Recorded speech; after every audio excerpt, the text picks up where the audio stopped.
Si Marisa, 42, isang OFW na halos 15 taon nang nagtatrabaho sa Dubai bilang caregiver. Palagi niyang sinasabi sa sarili na ang sakripisyo niya ay para sa 2 anak niya at sa pamangkin niyang si Joel, na parang anak na rin niya dahil iniwan ng mga magulang at siya ang nagpaaral mula high school. Habang nasa abroad, halos araw-araw niyang pinapadalhan ng pera ang pamilya. Pang tuition, pang grocery, pang gamot, kahit pang allowance, lahat na. Para sa inyo to, kailangang makatapos kayo. Lagi niyang mensahe. Si Joel naman ang nakakausap niya palagi. Mabait, magalang, responsable. O, yun ang akala niya. Isang araw, napansin ni Marisa na hindi nagbabayad ng tuition si Joel sa kolehiyo kahit buwan-buwan may pinapadala siya. Nagulat siya nang makatanggap ng email mula sa school. Final warning, student may be dropped due to unpaid balance. Napahawak siya sa dibdib. Paano mangyayari yun? Hindi ba't 3 buwan ko na atong binabayaran? Tinawagan niya agad si Joel. Anak, bakit ganito? Tita, mali lang siguro sa system. Ayusin ko. Pero ramdam ni Marisa, may tinatago siya. Kinabukasan, tumawag ang kapitbahay. Marisa, pasensya ka na pero kailangan mong malaman. Yung pinapadala mong pera, hindi sa tuition napupunta. Nanlamig ang buong katawan ni Marisa. Saan napupunta? Ginagamit ni Joel para sa live betting. Lagi siyang nasa computer shop, hindi pumapasok sa school. Parang gumuho ang mundo niya. Pero hindi pa yun ang pinakamasakit. Isang gabi, habang nasa break siya sa trabaho, napadalaw ang anak niyang si Bianca sa bahay ng kapatid niya.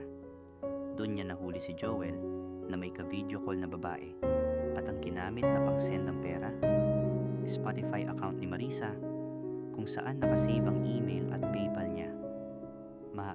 Si Joel, ginagamit lahat ng pinapadala mo para sa babae online. Hindi siya nag-aaral. Nanginig ang kamay ni Marisa. Hindi lang pera ang nawala, tiwala, respeto at taon ng sakripisyo. Umuwi siya sa Pilipinas na hindi nagpapaalam. Tahimik. Walang post, walang chat. Pagdating niya sa bahay, nadatnan niya si Joel sa sala. Nagulat ito. Tita, akala ko next year ka pa. Hindi siya nagsalita.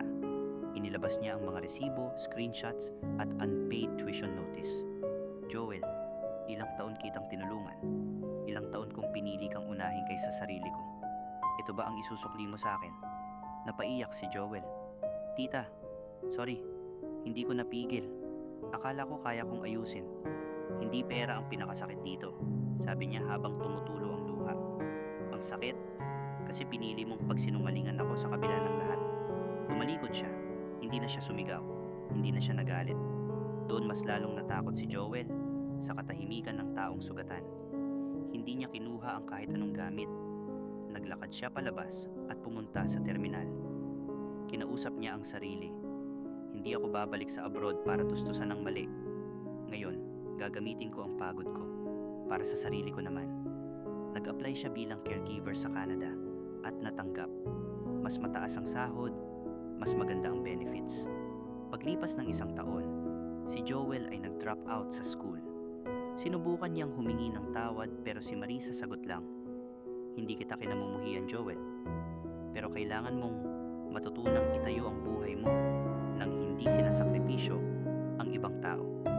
At sa kauna-unahang pagkakataon, si Marisa nag-ipon para sa sarili niya. Nakabili siya ng maliit na kondo, nagsimula ng online business, at sa huli, nabuhay ng mas payapa. Ang minsang babaeng walang ginawa kundi magbigay, sa wakas natutong mahalin ang sarili.